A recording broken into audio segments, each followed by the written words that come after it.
Nah, hamu kadongan di bagasan kikinwai ngadong konteks kekinian di hita dua naso boy ta pasiding manang ta tadadikon tang tapi kiri ima perjulu konteks pandemion mardalan dopeon konteks pandemion jala molo so hati-hati hita sebagai bangsa buru hita non masuk songon bakso Jerman nuaing nasida nggak masuk tuh gelombang paupaton sampai bola lebih 80.000 per hari kasus-kasus baru jala ala yang masuk winter mana sida berbahaya do peon boiro ala ki masuk tuh gelombang kelima puasa sampai songoni ala nunga pabarani huna sida membuka pembatasan jala pahak ruas nasida nasulu vaksinasi rakyat Jerman ini. Jadi alani kita masih hidup dalam konteks pandemi yang kalau tidak hati-hati pada bulan Desember kita non masuk tuh gelombang patuluhon dalam membayar susah musehita. Lain matang yang kita asal setiap karuas Kristenon di Indonesia asal nak pola saya mula do nasida di bagasan ujung tahun on do bona tahun nengo alani do adok sakak ni pemerintah membuka tanggal 24 Desember sampai tanggal 2 Januari PPKM dulu di sandok Indonesia di bayan asal undang muncul musik. Jadi konteks pandemi do na tongon ta adupi tongon ta anguluhon jala tongon ikon para tete honton ta. Jadi tonga-tonga di pandemi soni dipacu do hita asa tong mengulu di bagasan era internetisasi. Internetisasi.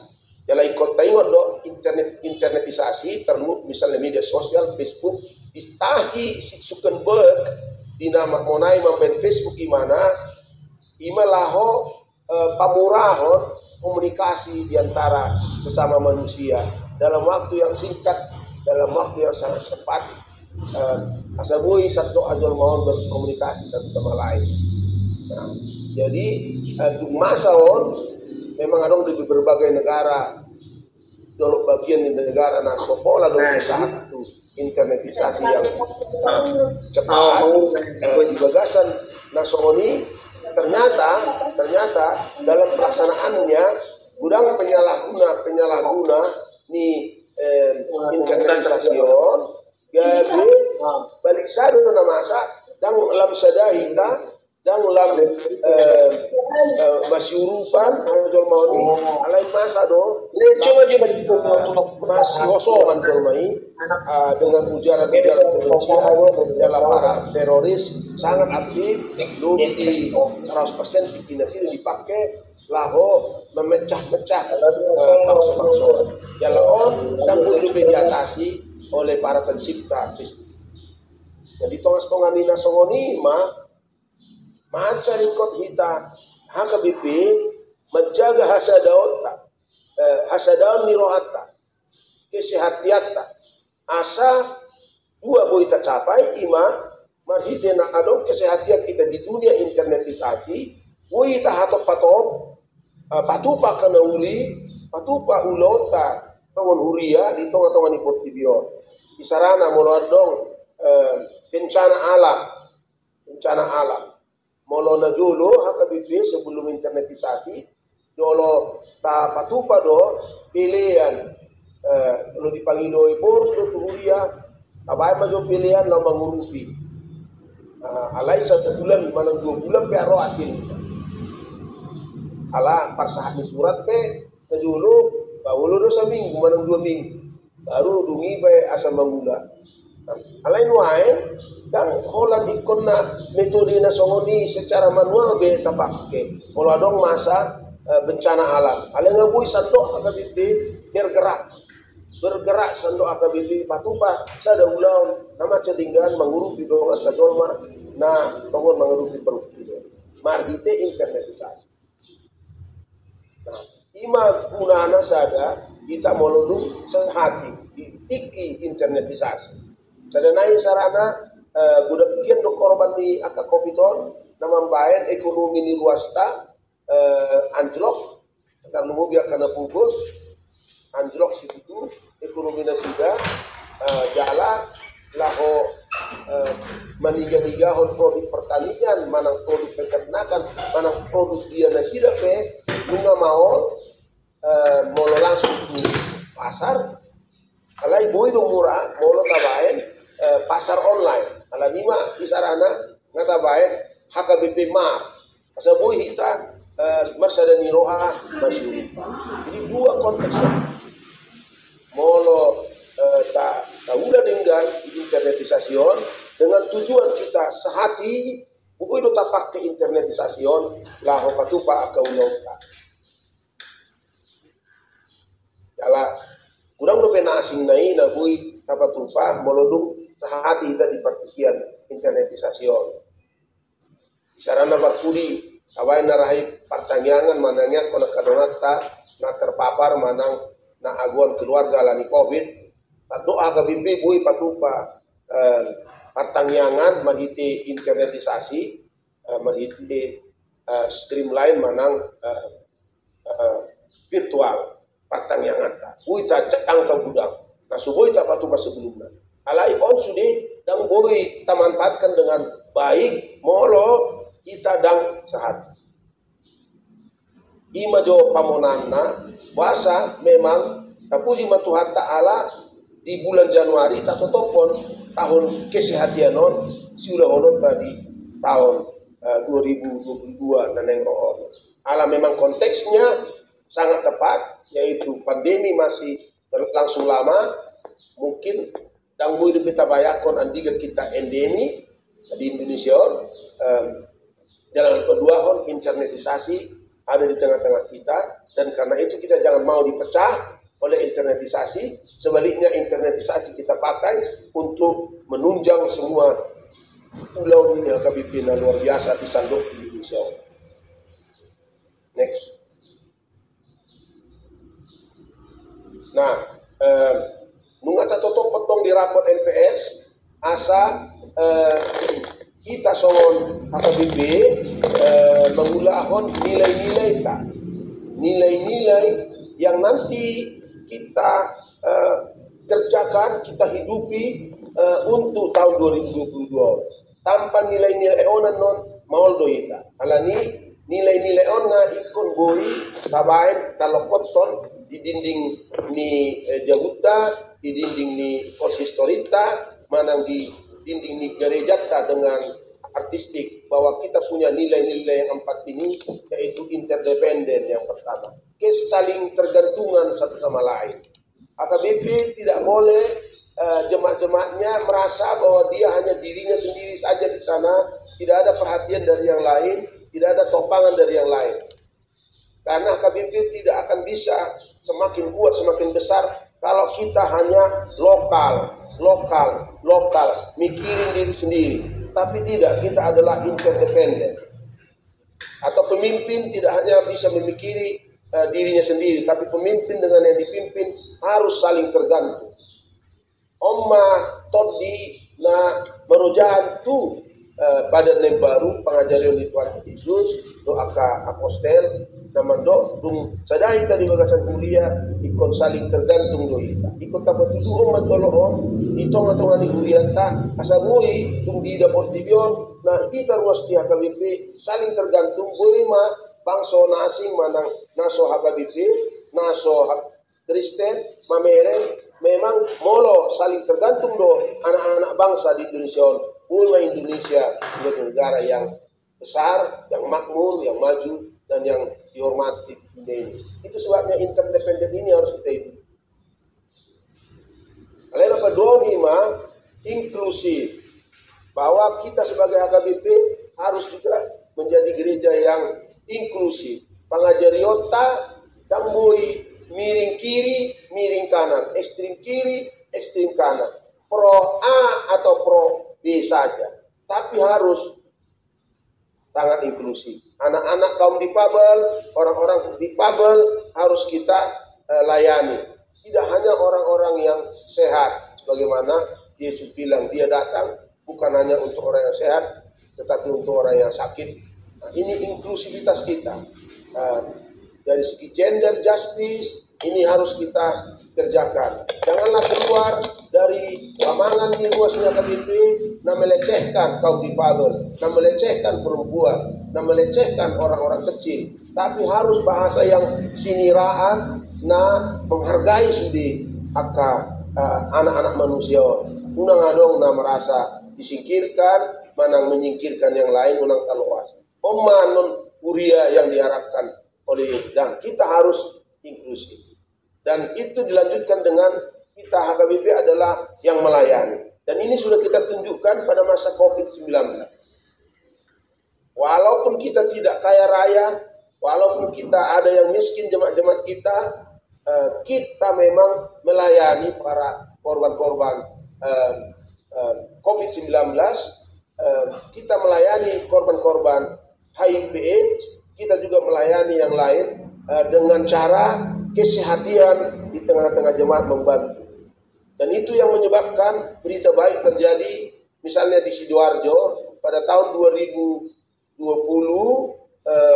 teman-teman di sana pergi berkunjung ke rumah-rumah jemaat yang membutuhkan bantuan dan membawa bantuan-bantuan untuk bisa hidup.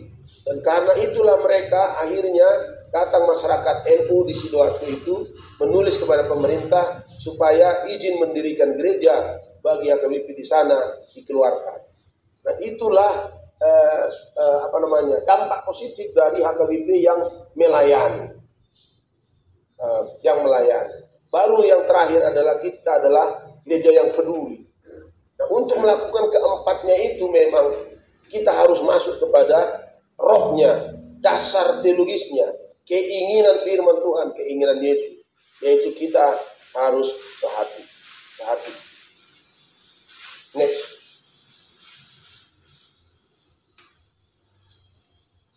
Tahun 2022 kita akan menekankan tahun kesehatan dalam persekutuan, kesehatan dalam kesaksian, kesehatan dalam pelayanan. Nah, ini penting sekali bagi kita karena sebagaimana sudah kita lihat dalam asal muasal berdirinya eklesia sejak abad pertama sampai sekarang, kita tahu bahwa eklesia itu adalah perkumpulan dari orang-orang yang dipanggil oleh Tuhan yang datang dari beraneka latar belakang, bukan hanya latar belakang kebangsaan atau kesukuan, tapi latar belakang pemahaman, latar belakang tingkat atau tinggi rendah dari pendidikan, latar belakang sosial, macam-macam. Ini bergabung di dalam HKBP yang kita cintai. Nah, karena itu kalau kita tidak memanfaatkan potensi dari keanekaragaman itu untuk tugas-tugas kita, maka kita akan menjadi gereja yang tidak bertumbuh, tidak aktif. Tetapi dengan tahun kesehatan ini, kita sehati melakukan, menyehatkan persekutuan kita sehati membina, membangun persekutuan dari warga kita, dan dengan itulah kita nanti melalui ibadah kita dan seterusnya, kita akan mampu melakukan kesaksian, dan kesaksian ini tidak hanya pada atau di dalam diri kita, tetapi kesaksian kita keluar diri kita. Nah, kesaksian sebagaimana kita ketahui itu banyak the preaching of the word, tetapi juga showing our life sebagai alat Tuhan untuk berkhotbah. Tetapi biasanya kita sangat fokus kepada kesaksian di dalam, kurang kesaksian keluar. Dan karena itu juga pelayanan kita masih banyak di dalam, kecil-kecilan, belum sampai kepada keluar dan besar-besaran. Nah, inilah nanti yang akan kita capai dengan kesehatan kita. Sekarang masuk kita kepada slide 4. Tema kita, sehati sepikir dalam satu kasih, satu jiwa, dan satu tujuan. Izin Pak Presiden, saya nanya, ini saya sampai jam 10 ya, supaya ada dialog. Sampai jam 10 telepon pun, Ison. Ya, 10 saya sampai jam 10 saja, kita bisa bercakap-cakap nanti setelah ini. Nah ini izin kepada para penatua yang atau yang lain yang tidak sempat atau tidak pernah belajar bahasa Yunani.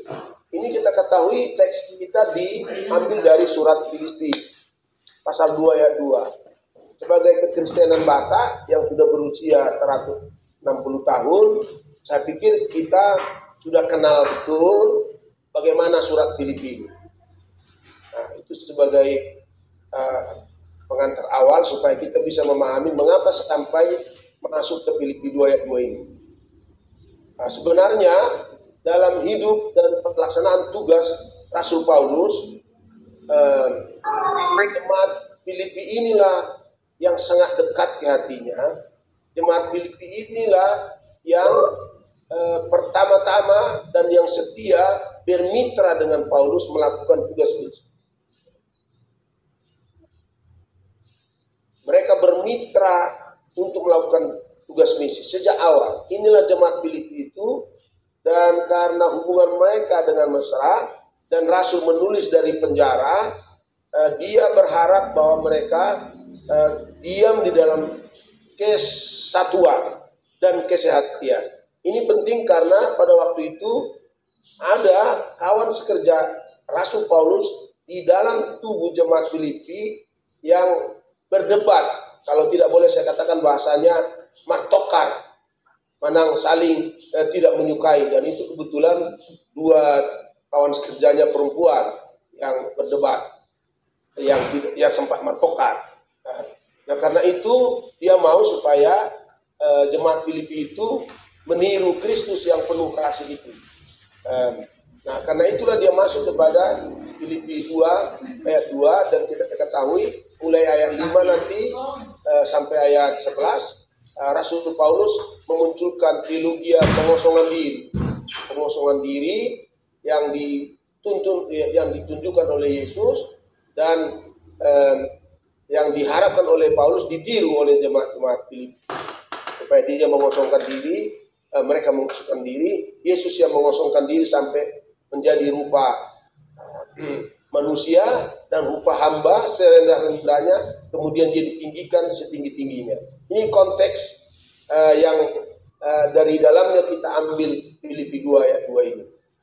Dan karena dia sangat mengasihi jemaat itu dan mengharapkan supaya dia terus ditopang dalam melaksanakan tugas misinya, dia berkepentingan bahwa jemaat itu bisa sehati sedikit.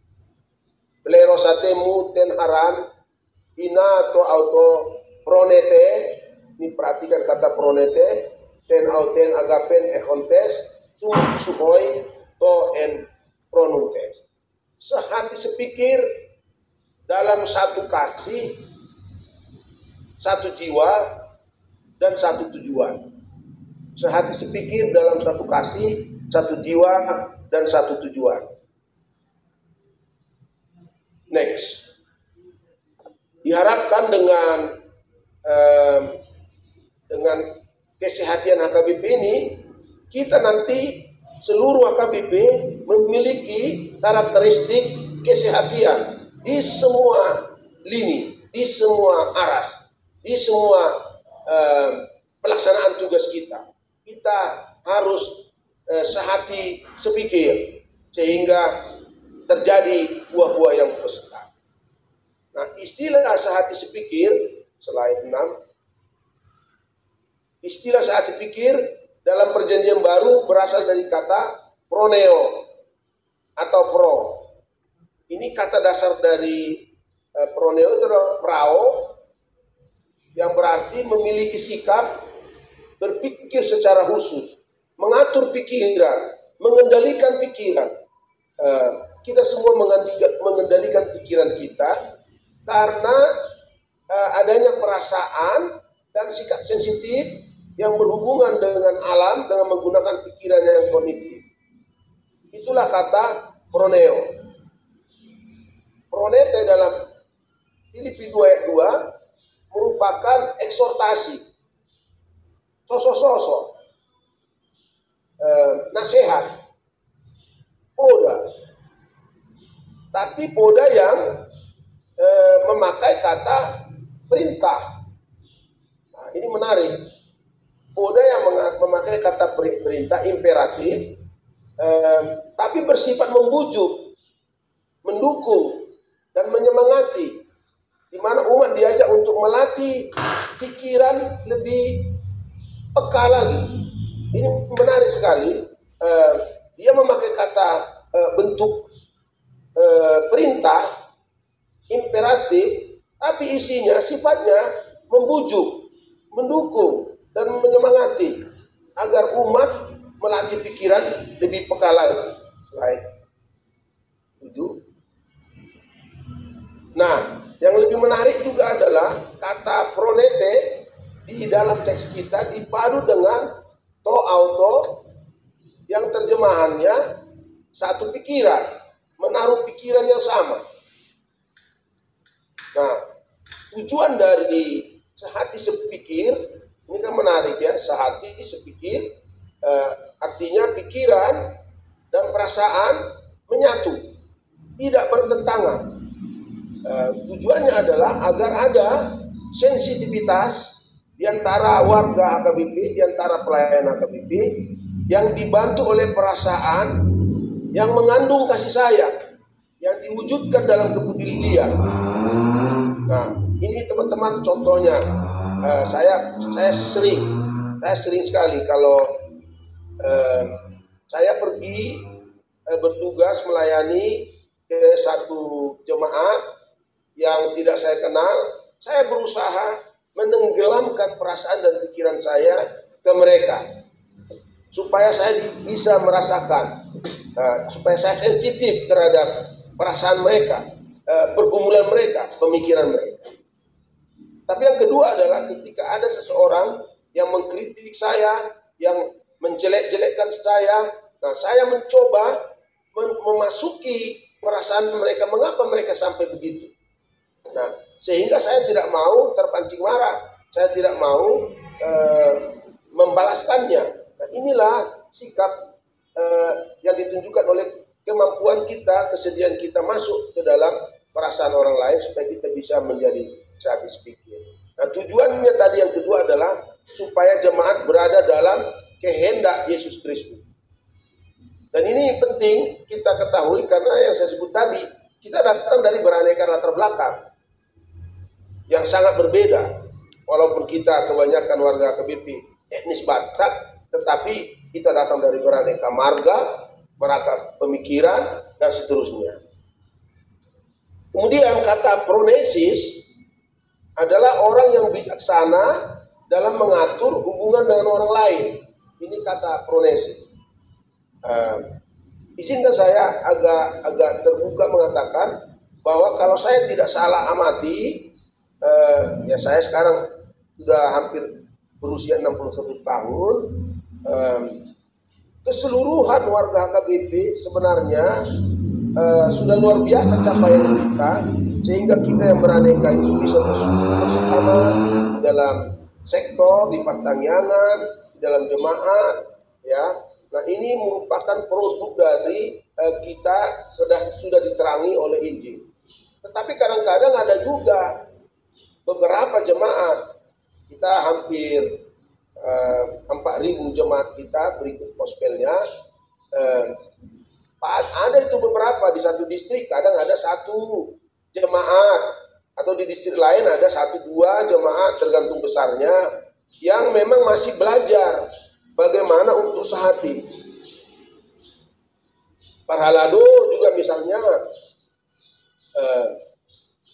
karena mereka datang dari beraneka latar belakang, membutuhkan waktu untuk sehati sepikir, melakukan tugas-tugasnya. Nah, ini saya lihat HKBP secara umum bagus sih, kita sudah betul-betul bersatu. Ada 1-2 yang masih mau belajar bagaimana bersatu itu, dan bagi jemaat-jemaat kita yang satu sepikir di seluruh Indonesia ini, mereka mampu membangun gerejanya, mereka mampu melakukan tugas-tugas gereja walaupun mereka tidak orang kaya, walaupun mereka petani biasa, petani kecil, mereka bisa membangun. Jadi istilahnya kekuatan kita saat ini sudah ada. Tinggal kita harus mengisinya dengan apa yang diminta oleh Tuhan kita Yesus melalui Apostol Paulus agar kita sehabis pikir. Kita masuk sekarang ke slide 8. Kekuatan kata proneo dalam Filipi 2 tidak hanya berada pada pikiran. Jadi kita bersatu di dalam pikiran kita, tapi juga ada perasaan yang lahir dari hati yang ditunjukkan melalui sikap saling melayani dan bekerja sama berdasarkan kehendak Kristus Yesus supaya dapat mewujudkan hidup dalam damai sejahtera Tuhan. Inilah yang menarik. Teman-teman sekalian, kedua kata ini sengaja kita pilih karena begini, kita HKBP terdiri dari orang-orang yang mendapat karunia dari Tuhan sebagai orang-orang yang cerdas, yang pintar berpikir. Dan juga kami para teolog, kami para pendeta diajar di pendidikan tinggi yang melatih, mengasah pemikiran kami supaya tajam. Kami mempelajari filsafat, kami mempelajari ilmu jiwa, sosiologi, supaya pikiran kami ini kuat dalam mencerdaskan kita, melakukan tugas-tugas kita. Tetapi kelemahan kita adalah kita dikenal juga sebagai warga KBP yang meledak-ledak perasaannya. Kita emosional, kita terbuka sekali mengungkapkannya. Kadang-kadang keterbukaan kita tidak kita jaga sehingga keluar kata-kata yang kemudian kita sesali karena dia telah melukai yang lain. Jadi oleh karena itu kita harus mulai menekankan pentingnya kita berfokus kepada bagaimana kita mengontrol perasaan kita. Nah, ini teman-teman kita di Korea Selatan sudah mulai sejak lama supaya mereka tidak hanya menjadi kekristenan yang hanya mengasah pikiran, tetapi juga menjadi kekristenan yang mengontrol, mengelola perasaan, supaya kita bisa menggabungkan keduanya menjadi kekuatan yang sangat dahsyat. Berpikir di sini juga teman-teman, bukan hanya secara logika, memiliki perasaan di hati bukan hanya karena sesuatu yang bersifat emosional, tetapi bisa sepikir melahirkan perbuatan yang berbudi luhur, berdasarkan ukuran yang sesuai dengan kehendak Tuhan Yesus Kristus, karena alasan beriman sebagai orang Kristen hanya ada satu, yaitu Tuhan Yesus Kristus. Dan ini saya ingin tekankan, kita sebagai HKBP, kita sudah sangat mendalami, sejak lama kita sudah sangat mendalami Roma 12 ayat 2 itu, di mana kita sudah diminta untuk mengadakan perubahan paradigma berpikir. Pikiran kita itu tidak lagi serombang dok portilion, tetapi pikiran kita itu sudah diperbaharui sehingga kita dapat mengetahui apa kehendak Allah, dapat memilah-milah mana kehendak Allah. Itu kita sudah terlatih. Dan kita di HKBP, kehendak Allah dalam pengajaran tidak ditentukan oleh satu orang, tetapi ditentukan oleh rapat pendeta yang harus dibawa ke sinode Goda. Demikian juga kita sudah terbiasa dalam merencanakan semua program-program kita dari tingkat huria maupun sektor. Kita terlebih dahulu sudah memilah-milah dulu. Di halomohon di Batadon, si patu baut tahun, ordonannya halomohon di Batas, kita sudah terbiasa itu. Nah karena itulah semua yang sudah kita miliki itu harus sekarang dipadukan dengan kesatuan berpikir dan kesatuan hati. Dan kesatuan hati ini tidak hanya sekedar emosi saja, perasaan kita, tetapi kesatuan hati melakukan sesuatu yang baik, yang berbudi luhur, yang dikehendaki oleh Allah.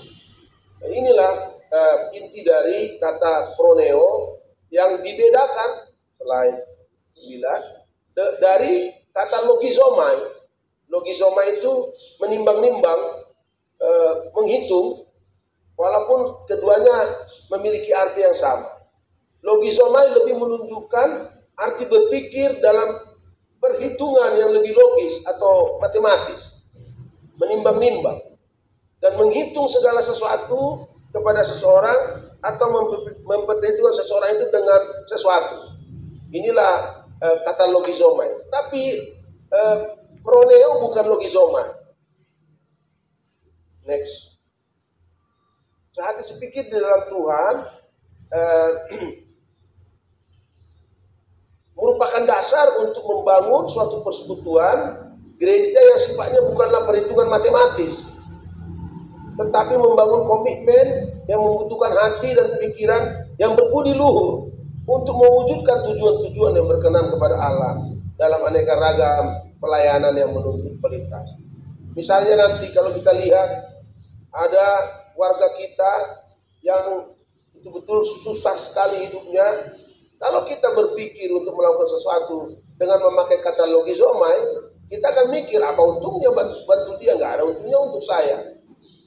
Tapi kalau kita memakai dalam proneo saat pikir itu, kita membantu dia bukan supaya kita dapat untung dari dia, hitungan-hitungan matematis, tetapi kita membantu dia karena itulah kehendak Allah sesuai dengan ajaran Tuhan itu. Kira-kira begitu inti dari kata proneo itu.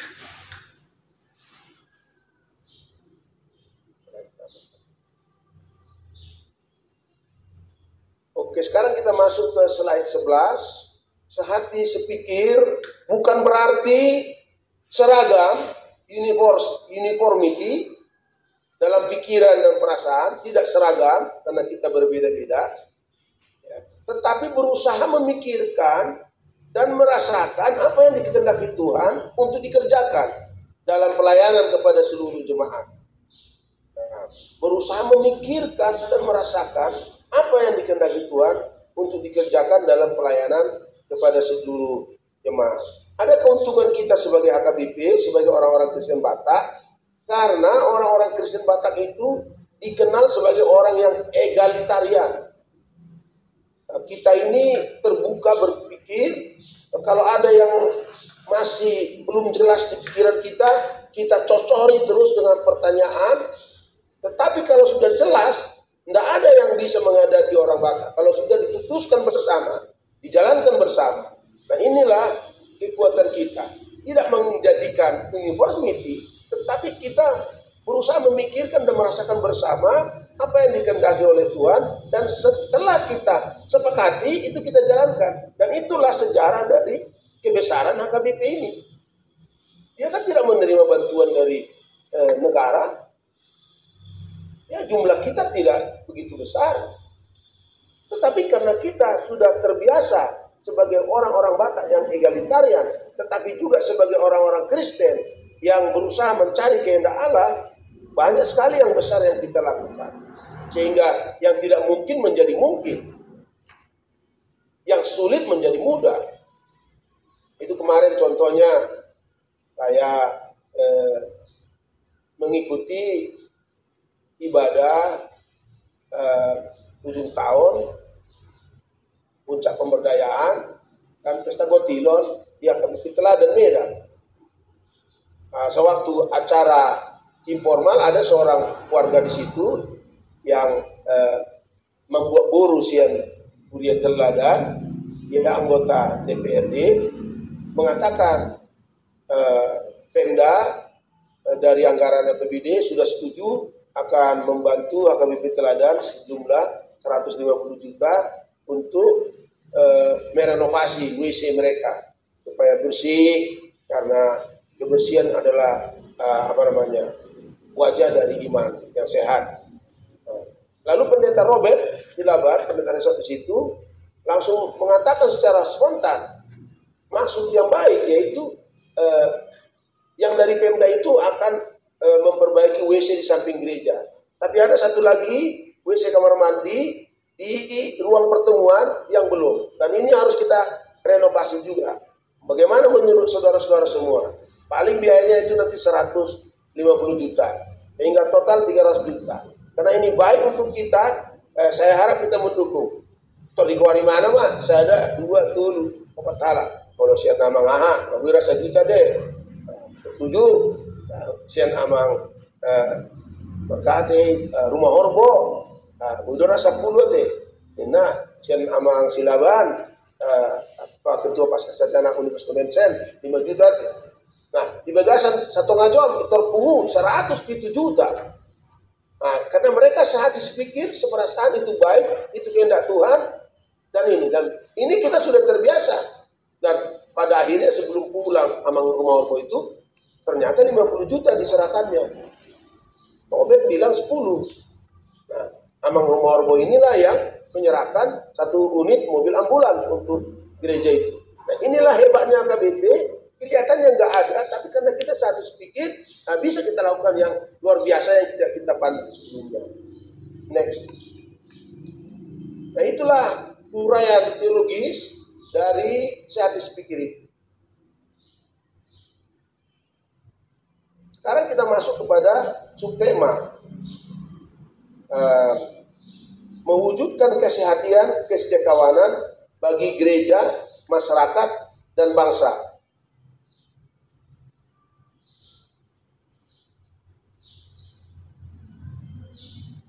Nah, subtema kita ini kesehatian, saya pikir adalah suatu kesatuan yang berproses dan berporos hanya kepada Yesus Kristus. Artinya pusat kesehatian kita adalah Yesus Kristus. Nah, oleh karena itu maka kesehatian itu akan bertumbuh dan berkembang karena di dalam Kristus ada kerendahan hati. Di dalam Kristus ada kerendahan hati. Itu yang saya sebut tadi, teologi kenosis, mengosongkan diri. Juga ada di dalam Kristus itu kepedulian, dan itu dalam Injil-Injil sudah sangat terbiasa kita membaca bagaimana pedulinya Yesus terhadap orang-orang yang membutuhkan, orang-orang yang penjara oleh roh-roh jahat, oleh orang-orang yang sakit, orang-orang yang miskin, orang-orang yang kelaparan. Dia peduli sekali. Juga ada perdamaian di antara persekutuan ini. Saya pernah pergi ke Samosir, ada teman saya pendeta yang berkonflik dengan istrinya. Sedemikian rupa sehingga sulit sang pendeta melakukan pelayanan. Maka istrinya ngadu ya sebagai purus. Karena itu saya panggillah dua-duanya. Rupanya dalam dialog pastoral saya itu dengan mereka, ketidakpercayaan satu sama lain sudah sangat dalam. Malah sampai sudah ada kebencian. Nah, akhirnya ya setelah berbicara 2 jam, saya melakukan tugas saya sebagai pendeta juga, yaitu memanggil mereka untuk berdamai. Dan pada akhir acara saya bilang, maukah kau, saya bilang gitu kepada pendeta itu, menyalam istrimu? Sekarang agak segan dia, agak berani dia. Tapi saya mohon, saya sebagai pengurus memohon kau untuk merendahkan hatimu, tidak dikuasai oleh emosimu. Akhirnya dia serahkan tangannya, dan saya minta juga istrinya untuk bersalaman. Dan di sana setelah siang tangan mereka, saya berdoa supaya mereka berdamai. Kemarin dulu dalam kesempatan lain saya bertemu dengan sang pendeta lain dan istrinya, dan mereka mengatakan terima kasih untuk kami sudah berdamai, sudah baik-baik. Ini AKBP kita memang punya tugas untuk menciptakan perdamaian dari yang kecil sampai yang besar, dan itu adalah tugas pendeta juga, mendamaikan. Nah, ini ada di kita. Kemudian kesetaraan. Memang kita sebelumnya AKBP masih dikuasai oleh budaya Batak yang melihat laki-laki dan perempuan belum setara. Tapi setelah Injil terus-menerus diberitakan bahwa kita setara, akhirnya sudah terjadi bahwa pendeta tidak hanya dari laki-laki, tapi juga dari perempuan. Dan kita sering dahulu di tengah-tengah AKBP melihat warga kita sepertinya tidak setara. Kalau dia banyak menyumbang, ya dia duduk di depan. Kalau dia nggak menyumbang, duduk di belakang. Tidak setara perasaan kita terhadap mereka. Nah ini juga harus kita leburkan supaya ada kesetaraan yang lebih baik, karena di mata Tuhan kita sama. Memang ada yang diberkati dengan banyak, dia juga punya tanggung jawab memberi dengan banyak. Tapi ada yang tidak diberkati dengan banyak, dia memberi sesuai dengan kemampuan. Dan lebih lagi ada saling menopang di antara kita. Saling menopang. Dan kesaling menopang ini yang saya amati, dari 100% masih ada saling menopang kita ini di seluruh AKBP. Maksud saya di antara satu jemaat ke jemaat yang lain di seluruh AKBP, itu kesaling menopangannya masih lokal. Belum saling menopang untuk seluruh AKBP. Itu sebabnya waktu saya bertugas ke jemaat-jemaat kecil, ternyata saya tunjukkan masih banyak rupanya warga kita AKBP yang masih membangun gerejanya pun nggak sanggup. Lantai gereja mereka hanya tanah.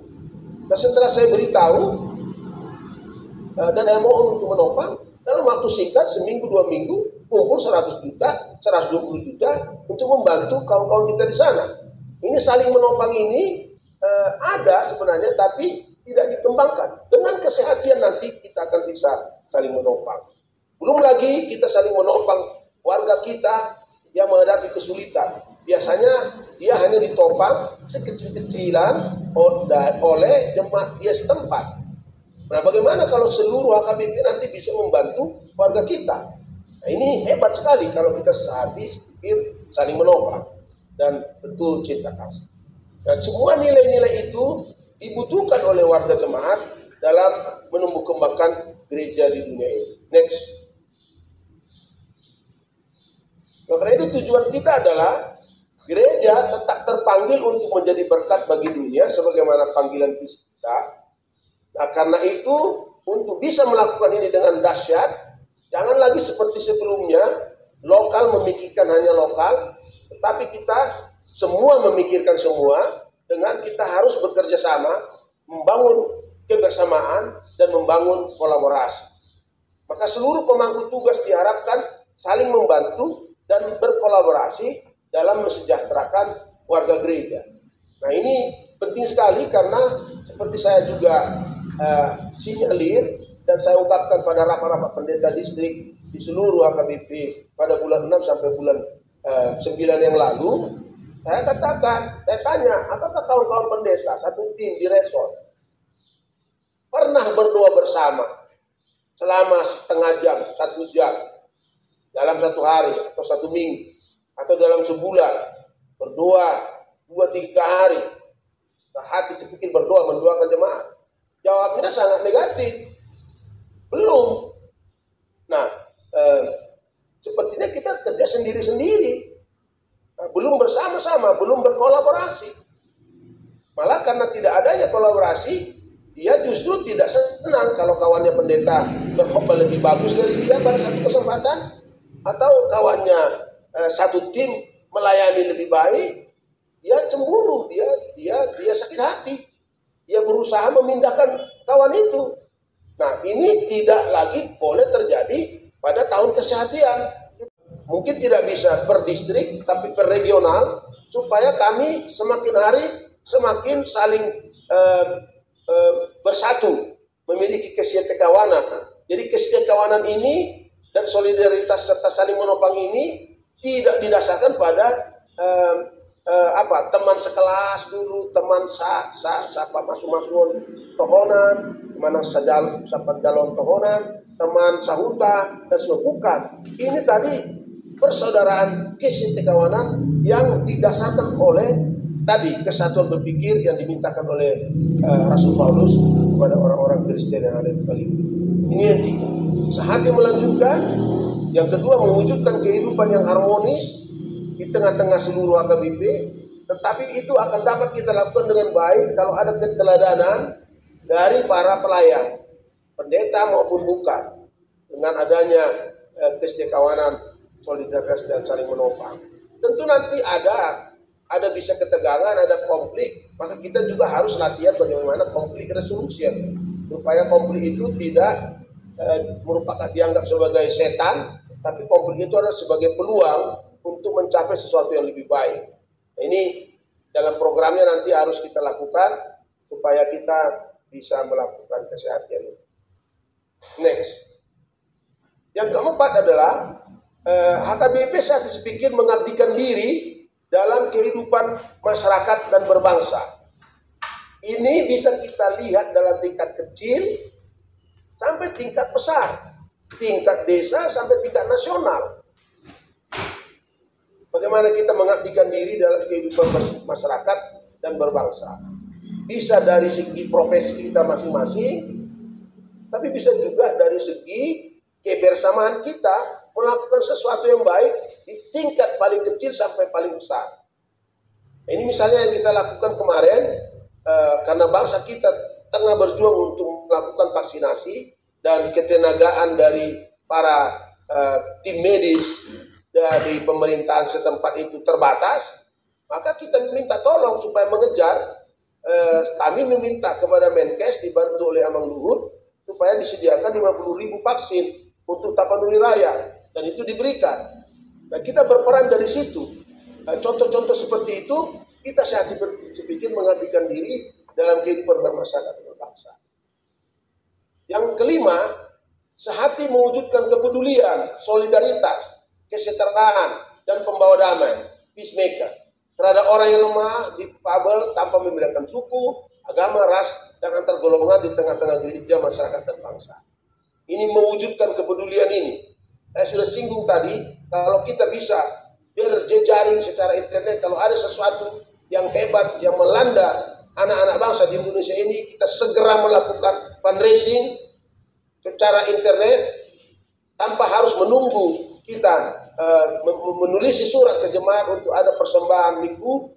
Di sini kita berjuang seperti yang dahulu waktu tsunami dilakukan oleh Kompas, dilakukan oleh yang lain, kita akan bisa melakukan tujuan itu.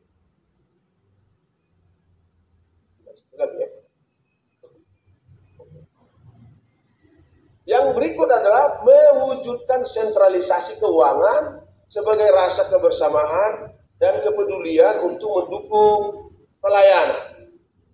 Nah, ini saya sangat bangga karena berbeda dengan yang diasumsikan oleh orang-orang tertentu. Ternyata dari rapat-rapat pendeta distrik dan rapat pendeta Akopan, seluruh pendeta HKBP setuju sentralisasi keuangan. Tidak ada satu orang pun yang melawan, yang menentang itu. Karena para pendeta merasakan pentingnya kesetaraan, pentingnya kita menjauhkan kesenjangan, pentingnya para pendeta bisa fokus melakukan pelayanan setugasnya. Dan sebagaimana kita ketahui di Sungai Godang, para penatua yang gencar sekali selama 2 kali meminta supaya kita melakukan sentralisasi keuangan di HKBP. Dan kalau kita sudah berhasil membangun kesehatan ini, maka sentralisasi keuangan tidak sulit bagi HKBP. Karena kalau kita sudah sehati, apa sulitnya itu? Nah, inilah sebabnya kita membutuhkan ini nanti, seperti yang sudah saya jelaskan pada awalnya, akan ada sosialisasi berapa persen lah nanti dari seluruh pendapatan di jemaat diserahkan untuk sentralisasi, berapa persen tinggal untuk mengembangkan pelayanan-pelayanan yang bisa dikembangkan di tingkat jemaat. Dan ini kita bermohon kepada kita semua supaya kita sukseskan. Karena apa? Sepanjang yang saya ketahui, pelayanan HKBP sangat terbatas sekali di tingkat kuliah resort dan di tingkat internal, karena kita tidak memiliki kekuatan yang besar untuk melakukan pelayanan di luar kebiasaan. Ya misalnya kita nggak pernah mengirim pendeta atau misionaris ke Hong Kong, di mana banyak sekali ratusan ribu tenaga kerja wanita dari Jawa Timur, dari Lampung, dari mana-mana di Indonesia. Nggak pernah kita ke sana memberitakan Injil bagi mereka. Karena kita nggak punya tenaga, nggak punya kekuatan untuk mengirim mereka ke sana. Atau pendeta anak-anak jalanan, yang menariot, nggak ada yang menanggung. Jemaat-jemaat kita kan nggak sanggup menanggungnya karena kondisi mereka tidak memungkinkan. Atau kita mengirim pekabar Injil ke Papua supaya tidak hanya teman-teman kita Islam yang melakukan dakwah ke sana, kita juga ikut membantu gereja-gereja di sana. Atau kita juga bisa seperti yang kita rencanakan membangun pos-pos Injil di kota-kota, pekabaran Injil di kota-kota maupun di daerah-daerah terasing. Belum lagi kita mengerjakan hal yang lain. Dan ini kalau sudah kita lakukan sentralisasi, kami fokus bisa mengirim. Itu sebabnya saya belum mulai membangun kerjasama dengan badan-badan misi, dan kita akan pada mulai bulan Januari melatih 100 orang misionaris kita untuk bisa kita kirim. Tapi itu nggak bisa terlaksana nanti kalau tidak punya kekuatan kita untuk mengirim mereka. Misalnya kalau kita kirim para misionaris ke Kongo atau ke Cina atau ke tempat-tempat lain yang belum mendengarkan kabar baik dari Yesus Kristus, bagaimana nasib keluarganya? Nah, bagaimana pendidikan anak-anaknya? Ini kisah kita tanggung kalau kita memiliki datanya di pusat. Cuma nanti kan kita hitung dengan baik. Inilah pentingnya tujuan kita ini. Dan kita bekerja dulu sampai bulan September. Setelah kesehatan kita di bagasan kira Pakilalaan bertumbuh pesat, kita AKBP sudah merasakan hebat tuh HP molo sa roha sa tondi kesehatan kita melakukan tugas-tugas, maka sentralisasi keuangan pada bulan Oktober ini tidak akan sulit. Ini akan merupakan lonjakan hebat oleh AKBP, ya, yang sudah berumur 160 tahun sampai tahun 1940 dia bergantung kepada badan misi. Mulai 1942 dia mandiri, tapi kemandirian kita masih fokus di internal. Dan sekarang setelah 160 tahun kita akan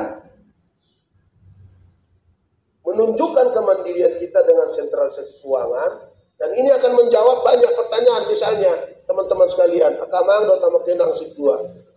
Setiap tahun anak-anak AKBP sekolah menjadi pendeta di Siantar 100 orang, 80 ke 100 orang.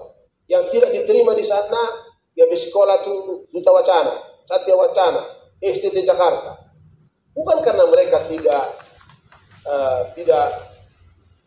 pintar, tidak punya peluang di tempat lain, bukan karena dia merasa dipanggil untuk menjadi pemberita firman, pemberita Injil. Tapi karena kita hanya bisa menampung 80, mereka pergi ke yang lain, pada akhirnya ada berapa? 200-300 orang mau masuk.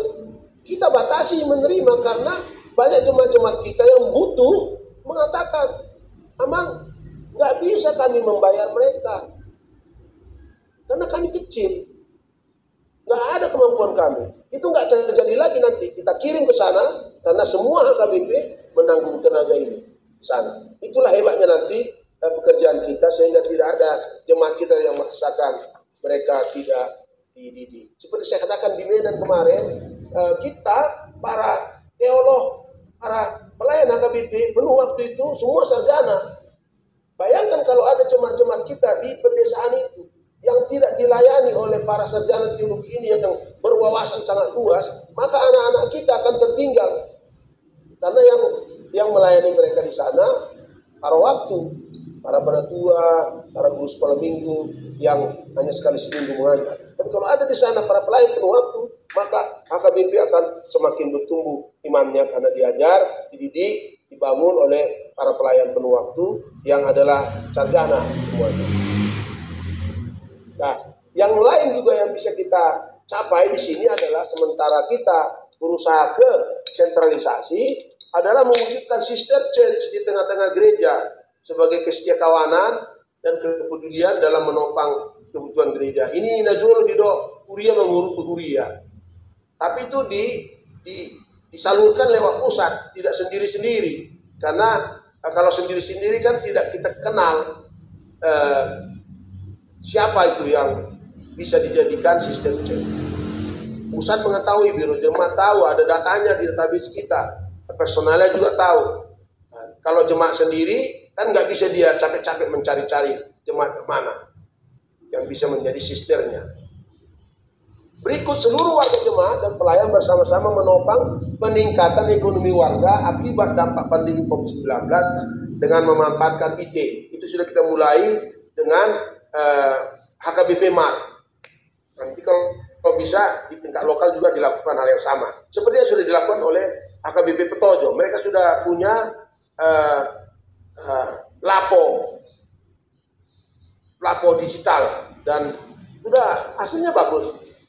Yang berikut adalah warga jemaat dan pelayan merasakan pentingnya bergereja di tengah-tengah pandemi COVID-19 dan era digital, dan semakin mencintai HKBP dan bangga melayani di tengah gereja, masyarakat, dan bangsa. Dan inilah yang sebenarnya selama ini dipegang oleh warga kita, sehingga kemanapun mereka pergi, berusaha semaksimal mungkin dia membangun gerejanya, bersekutu di sana, bersaksi di sana, dan melayanikan kasih di sana. Ini harus terus kita tumbuhkan sehingga itu menjadi benteng yang kuat terhadap pengaruh-pengaruh yang masuk, yang menurut ajarannya ekstrem kiri, ekstrem kanan, dan juga pengaruh-pengaruh yang masuk yang mencoba memanfaatkan kemiskinan warga kita, seperti yang dilakukan oleh beberapa kelompok yang mendapat dukungan besar dari luar negeri.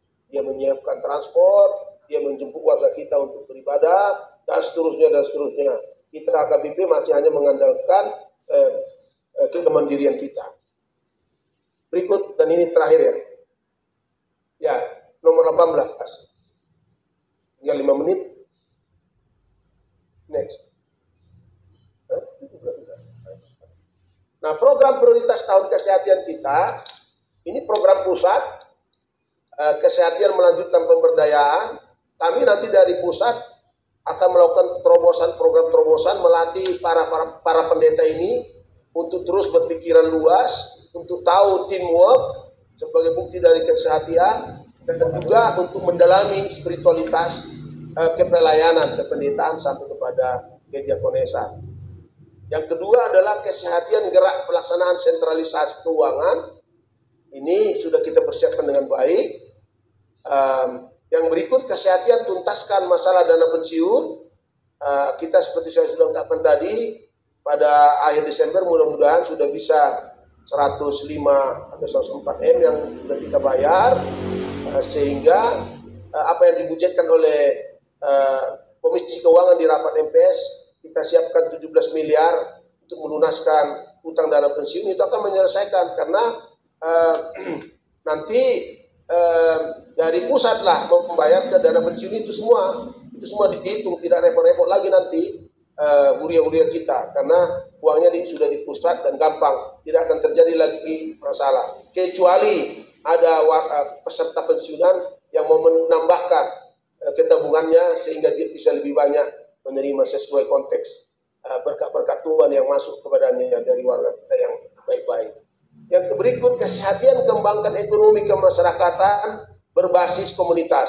Salah satunya itu yang saya sebut tadi, HKBP MAR, yang sejak di launching pada rapat pendeta Oktober akan di-launching sebagai grand launching, karena yang di rapat pendeta itu soft launching, grand launching setelah 6 bulan, supaya semua bersiap-siap bagi kita melaksanakan itu dengan baik.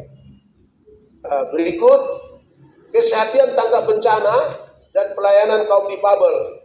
Ini tanggap bencana sangat penting karena Indonesia ini adalah daerah bencana, dan kita sebagai gereja yang memiliki tugas melayani dengan kasih Kristus, penting hati melakukan itu. Apalagi juga pelayanan kaum difabel.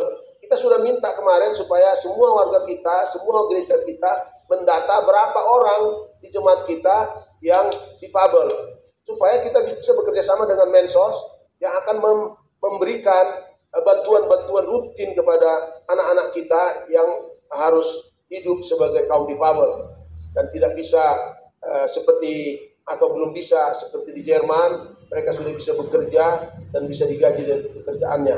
Kita masih pada tahap menuju ke sana. Dan di sini perlu kaum difabel kita urus.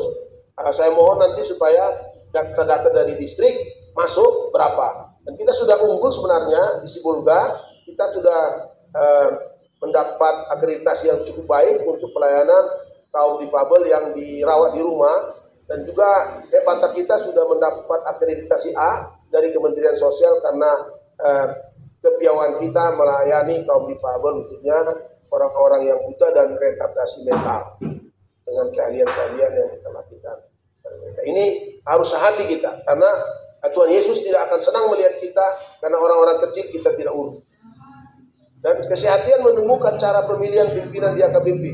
Ini juga akan kita bulatkan di Sinodi Gudang. Komisi Aturan Peraturan sedang bekerja untuk melihat bagaimana kita melakukan ini. Apakah kita kembali kepada cara lama, yaitu setiap resort mengusul utusannya ke Sinode, dan di Sinode lah dipilih siapa, atau mempertahankan yang sekarang yaitu pakai sistem proporsional, atau cara baru yaitu mengangkat satu tim seleksi yang akan menyeleksi siapa yang layak, siapa yang bersedia untuk dipilih Sinodi Gudang secara langsung. Nah, itu masih sedang digali oleh mereka, dan nanti dimasukkan juga di aturan peraturan kita ini hal-hal yang terkait dengan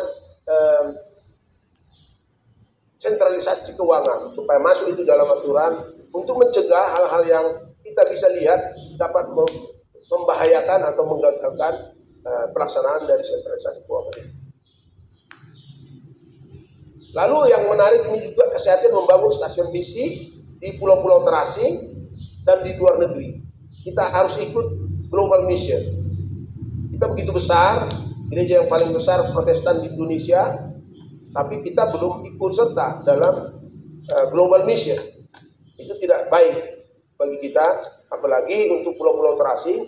Makanya kita sudah berencana pada tahun yang akan datang akan mendirikan stasiun misi di Pulau Rupat, di mana kita punya tenaga, tidak harus bergantung ke Pematang Siantar, punya tenaga, dan pelayanan misi kita di situ inklusif, ada PAUD, ada klinik, dan ada kawan-kawan bekerja di sana.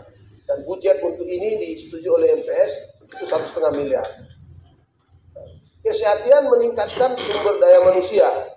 Perkembangan pemuda yang gathering kita ini harus kita kembangkan. Dan nanti kalau di DKI Sokoma pikir yang hutang kita di sana 23 miliar bisa dilunasi tahun depan sejumlah 14 miliar, maka itu sudah bisa juga menjadi pusat pelatihan. Kawan-kawan di Borneo juga harus melakukan ini untuk melakukan pelatihan-pelatihan lokal. Tapi di pusat kita di Jetun, Cilangit sudah kita kerjakan dengan baik.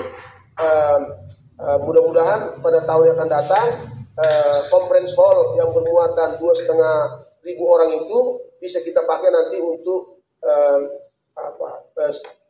kegiatan-kegiatan pembangunan rohani seperti KKR atau konser. Dan kami sudah mengundang dari Jerman supaya ada tenaga kerja di sana yang pintar melakukan taizé atau juga melakukan gabungan antara musik modern dengan musik tradisional. Juga kita sudah membangun di sana agrowisata yang akan menjadi pusat pelatihan bagi pemuda-pemuda kita, bagaimana bisa menjadi petani dan peternak yang sehat, yang bagus. Dan kita juga sudah bekerja sama dengan gereja Korea. Kita berencana agar kalau tanah kita ditele itu bisa kembali ke kita melalui keputusan paripurna DPRD dan juga Perbu peraturan bupati, maka kita akan membangun yayasan di sana yang pembinanya terdiri dari HKBP dan juga gereja Presbyterian di Korea yang punya akses dengan bantuan-bantuan dari negara Korea, supaya kita di sana membuat center pemberdayaan yang tidak menguntungkan kita tetapi menguntungkan masyarakat. HKBP tidak akan mengambil untung dari situ, tapi itu menjadi joint venture di mana akan terjadi apa yang bisa dilakukan di Jepang seperti Asian Rural Institute, maka kita bangun itu menjadi Indonesian Rural Institute di mana dilatih warga kita sehingga bisa menopang apa yang kita sebut sekarang era pariwisata, karena warga kita sudah terlatih bagaimana sampai bisa membuat keju, bagaimana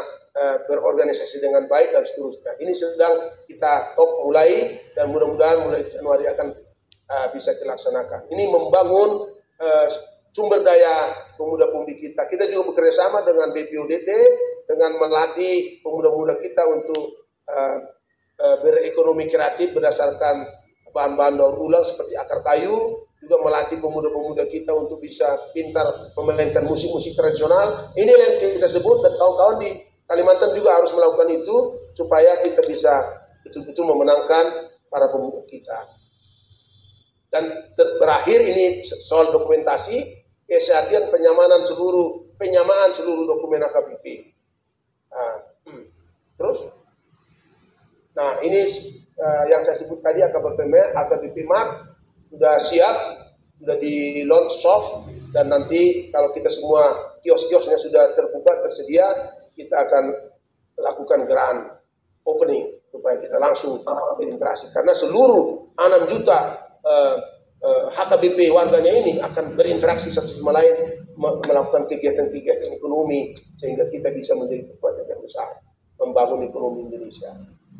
Nah, satu lagi yang paling penting adalah kita juga akan sehati melakukan kebaktian rohani dan talk show untuk kaum bapak.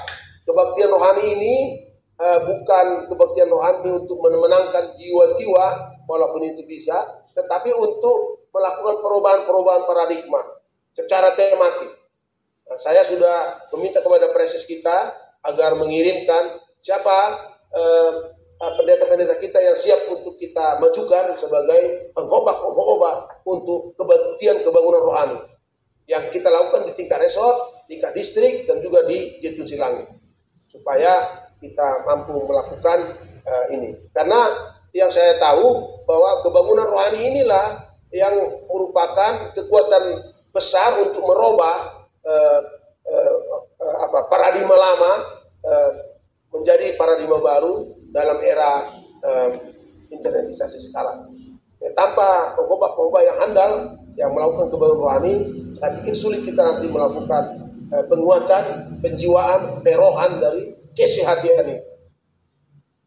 Juga di daerah Toba ini kita akan membangun terus sadar wisata untuk warga kita, bagaimana hidup bersih, bagaimana memastikan pendatang aman, bagaimana mereka merasa di welcome, dan bagaimana pelayanan kita sebaik-baiknya sehingga akan datang orang berkat ke daerah Tapanuli di sekitar Danau Toba. Next. Nah, kalau program distrik ini bisa kita lakukan pentingnya family gathering, pengumpulan negok tiki. Ini sudah menjawab pertanyaan sebelumnya, karena kita family gathering kita sikat-sikat sekali, ini harus perlu dilakukan dengan baik. Seminar pemberdayaan warga satu dalam misi, ini bisa kita lakukan. Kesehatan kaum bapak, seminar pola hidup sehat, juga sehat bergadget untuk anak-anak kita, juga youth gathering, ya, pemberdayaan ekonomi kaum ibu sedistrik, kesehatan membantu resort-resort di daerah sending, dan huria mengurupi huria. Ini penting juga kita rancang dengan baik. Lalu pelayanan distrik untuk kaum difabel, disabilitas. Ini misalnya Pak Preses, waktu saya di Jerman atau di Inggris, ada jemaat yang kecil, paling 200 kakak anggotanya, tapi mereka punya sebuah rumah di mana kaum difabel dilayani. Atau mereka menjemput kaum difabel dari rumah untuk beribadah. Nah, ini juga penting. Atau juga kita melatih jemaat kita bagaimana kita beribadah kalau ada di antara kita kaum difabel yang memuji Tuhan dengan berteriak-teriak. Nah, ini juga harus kita laksanakan supaya HKBP tidak hanya merupakan gereja orang-orang sehat, tapi juga gereja kaum difabel. Next. Nah, program resort, nah ini penting kesehatan para lado resort, dan minggu dan bulan keluarga. Kita penting lakukan ini supaya kita semakin sehati. Dan terakhir, sehati dalam beasiswa dan anak peduli. Nah, kita memang sudah meminta komisi beasiswa kita yang ada di Nomen Semidan diketuai oleh Dr. Siti Giro untuk membantu anak-anak kita memperoleh beasiswa dari pemerintah dan juga dari kita. Tapi di dekat kita, resort, perlu juga ada usaha kita untuk melakukan pengadaan beasiswa untuk anak-anak kita yang tidak sanggup, tapi mereka memang pintar, layak dimajukan. Ini akan menjadi bertahan sampai hidup mereka pada masa yang akan datang, karena mereka melihat bahwa dalam pencapaian cita-cita mereka, AKBP secara lokal membantu mereka. Jadi tidak hanya pada waktu kita melakukan penyerahan hadiah pada tahun ajaran baru atau pada akhir tahun dengan 100.000 atau 200.000, tapi memang kita lakukan beasiswa secara sengaja. Karena kita peduli terhadap anak-anak kita. Next. Saya pikir Pak Preses, saya sudah ambil waktu lebih banyak, 13 menit, untuk menyajikan, untuk kesediaan teman-teman mendengar. Terima kasih, mohon maaf kalau saya kadang-kadang terlalu cepat untuk mengartikulasikan pemikiran yang ada di benak pikiran saya. Nah, ini masih nau melatih godang mah dia mau berdoa. Ya, udah terima. Dia purus.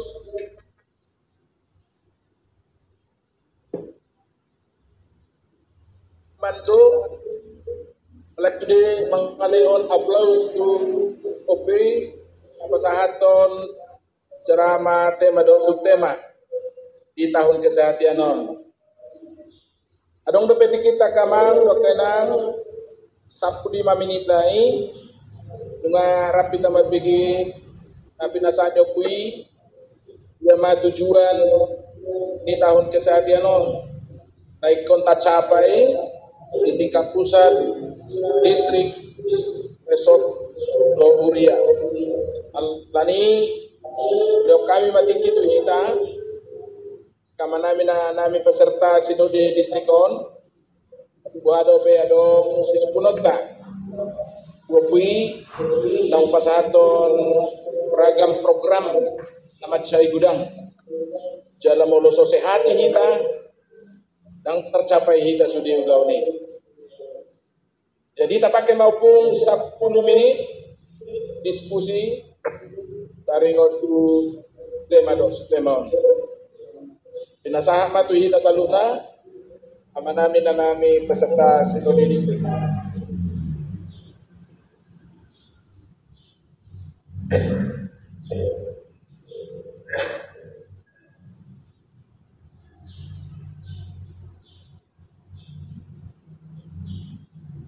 Ya, amal situan jahat itu parate. Lalu mana? Kamera.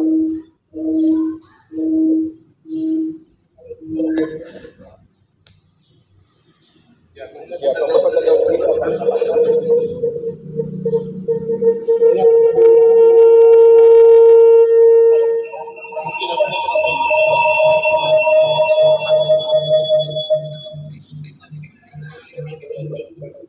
speakernya apa?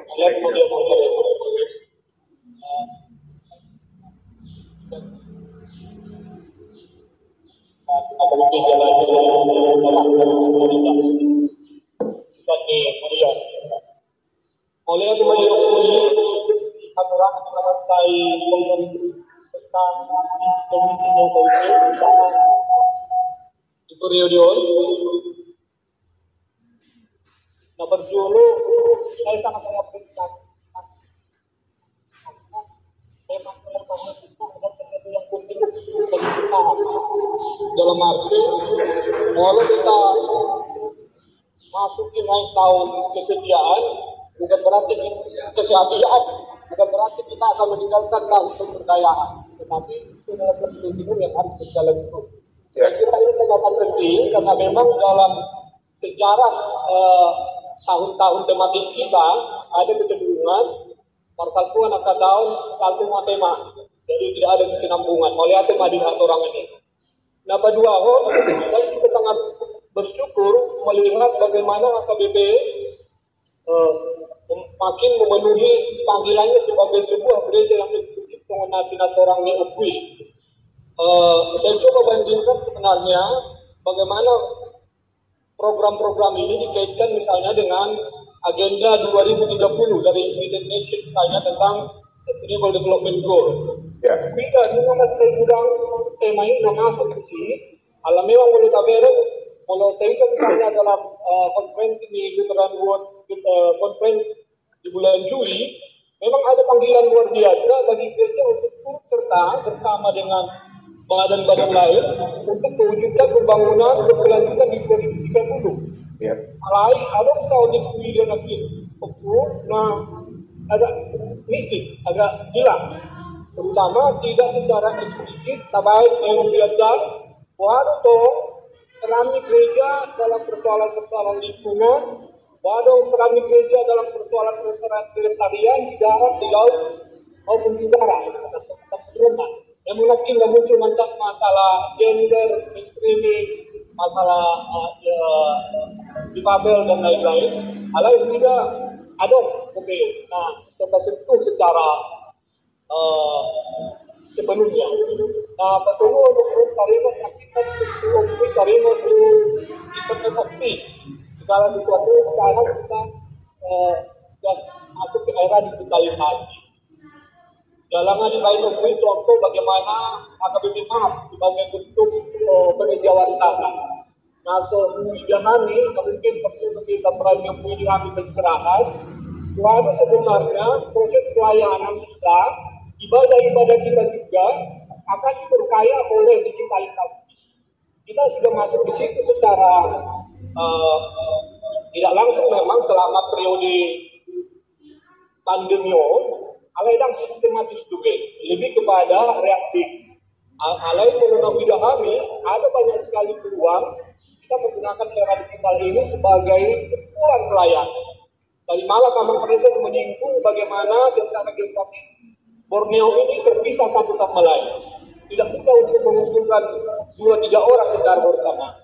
Lalu terpikir oleh kita, kenapa kita tidak menggunakan teknologi misalnya semacam lalu kemudian misalnya dalam bentuk pelayanan bersifat hatopan di remaja, nama sepuluh dan lain-lain.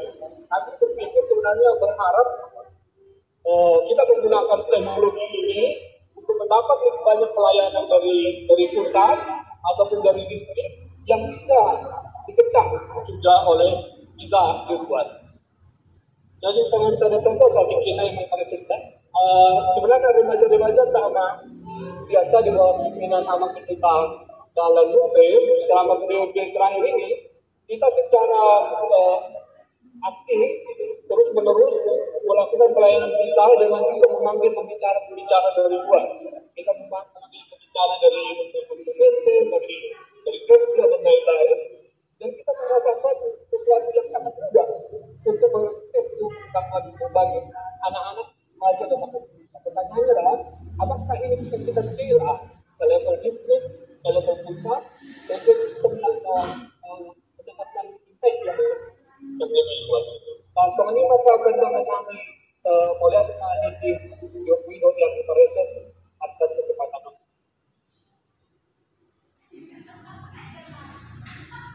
Langsung Pak Preses, ya Ustaz.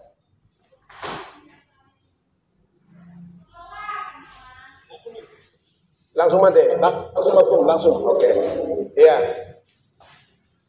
Jadi adok tuh nanti pikiran sian par balik papan itu dah par Samarinda. Tunggul putar-putar. Oh, tunggul putar-putar ya. Jadi di subtema ini kita meningkatkan kesehatan kita untuk berjejaring dengan lain dalam melakukan tugas-tugas hubungan dengan gereja, masyarakat dan seterusnya.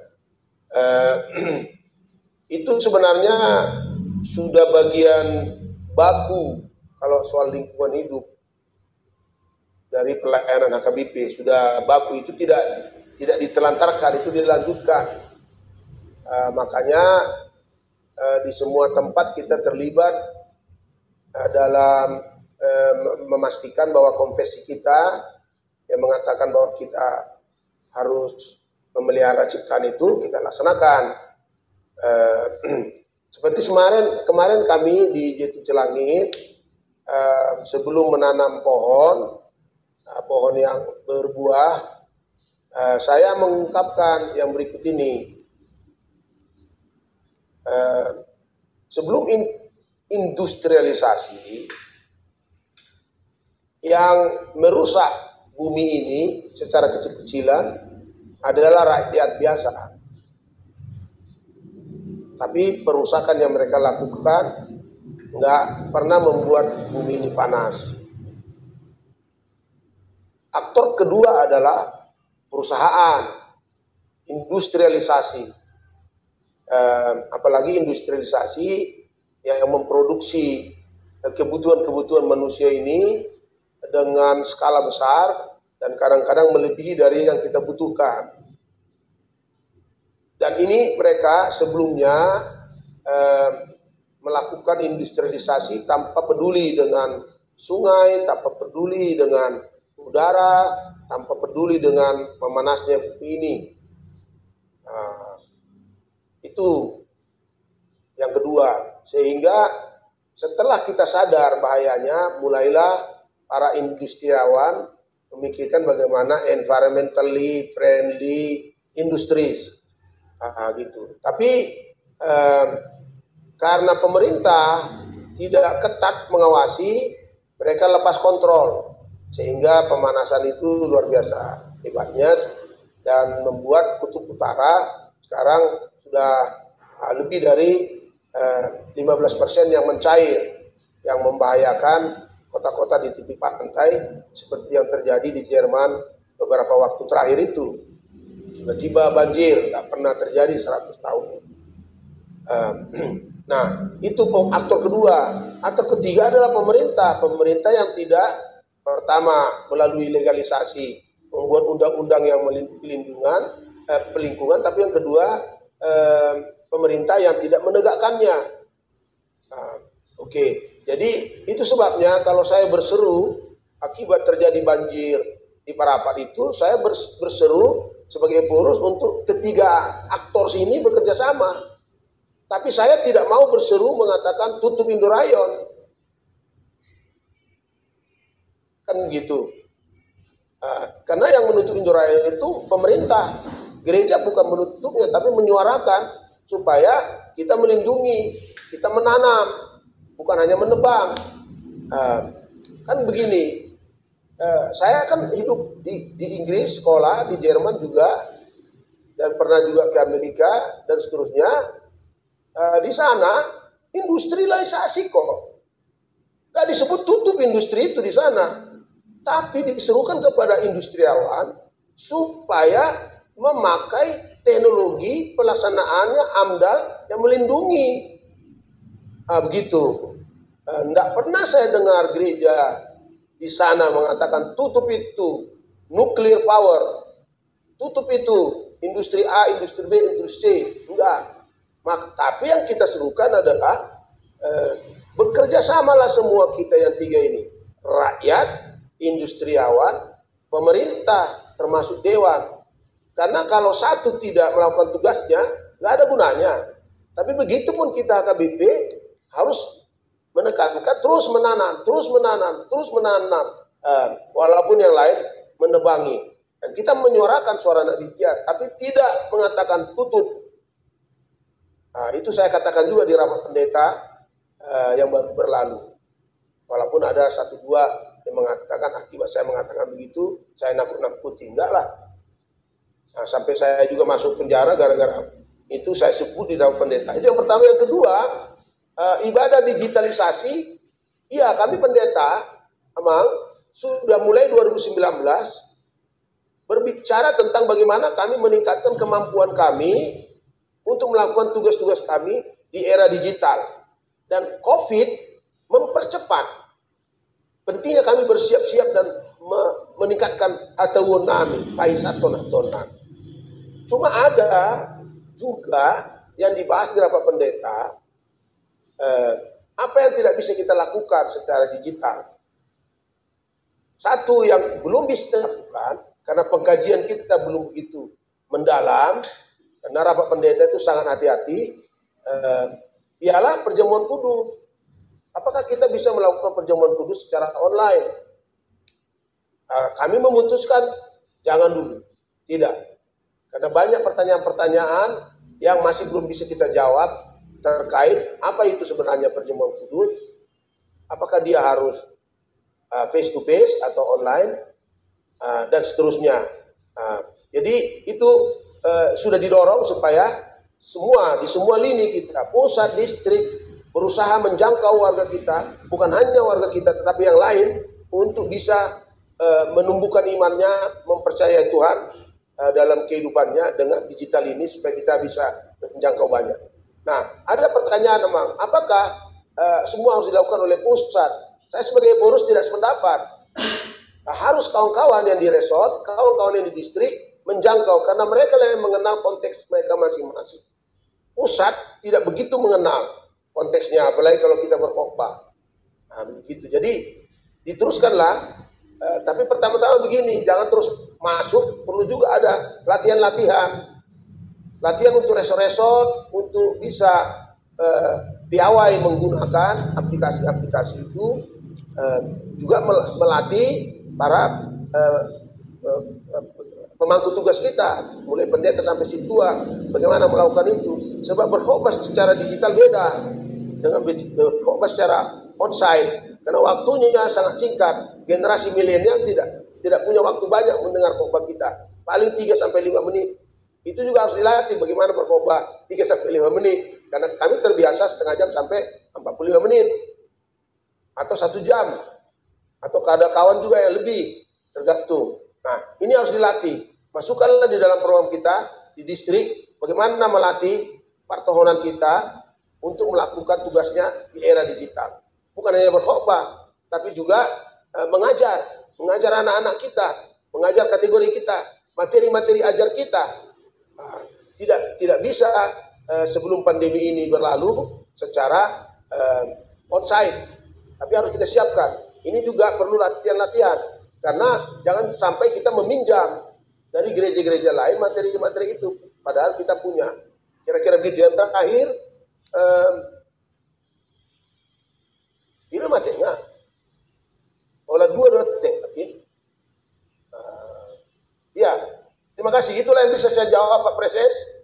Lanjut dengan pelayanan di internetisasi, bukan hanya berkhotbah itu, tapi juga pengajaran-pengajaran, pastoral, dan seterusnya. Sebab misalnya Preses kita, apa dia rutin setiap bulan mengirimkan atau berbicara pastoral pada seluruh distrik? Mungkin belum. Pastoral nilai ada masalah-masalah kehidupan, ada masalah-masalah ekonomi, politik. Preses berbicara kepada warga kita sekali sebulan dengan mengatakan Preses time, supaya nanti ada interaksi dengan yang lain. Nah, ini penting kita lakukan, teman-teman. Bisalah dirancangkan itu supaya Preses hadir di semua sudut. Karena kalau hadir dia hanya untuk verifikasi, atau kalau ada konflik, berapa yang bisa dilakukannya dalam 1 tahun. Tapi kalau dia bisa mengadakan pastoral, bertemu dengan situa secara digital, mengadakan pembinaan secara situal atau interaksi secara digital, itu hebat. Demikian juga nanti kawan-kawan yang pintar di resort-resort kita bisa dipakai sebagai narasumber untuk bersama-sama Preses menjawab pertanyaan. Atau warga kita juga, warga kita yang jauh di bidang A, bidang B, bidang C, bisa diminta, diundang untuk membantu pemuda-pemuda kita, dan seterusnya. Salah satu misalnya kami di Badan Penyelenggara Pendidikan, karena SMA kita merosot tajam dan tidak ada lagi anak-anak kita yang mau belajar di sekolah-sekolah kita, maka BPP melakukan bimbingan tes 1 tahun supaya pada tahun 2022 April bisa 75% siswa dari SMA kita itu masuk ke perguruan tinggi ternama, karena dia sejak awal dilatih, supaya setelah itu masuk nanti banyak yang lain, karena ternyata kita bisa. Ya, juga bisa mengadakan bimbingan tes untuk adik-adik kita di sana dengan menggunakan narasumber dari warga kita yang sifatnya voluntary, walaupun ada apresiasinya. Itu kita lakukan. Jadi tidak hanya untuk ibadah, tapi pengembangan warga kita. Itu yang tadi kan masuk. Bagaimana menguatkan warga kita. Karena banyak warga kita juga yang mampu, yang bisa trainer, menjadi narasumber, yang tidak bisa dipenuhi oleh pendeta atau presiden. Jadi inilah yang perlu dirancang. Banyak sekali kebutuhan, saya nggak tahu betul bagaimana kebutuhan-kebutuhan di sana, tapi teman-teman di sini bisa melihat mana. Dan itu harus disepakati. Sehati nanti distrik melakukan itu, maka dahsyat nanti hasilnya. Kira-kira begitu. Terima kasih.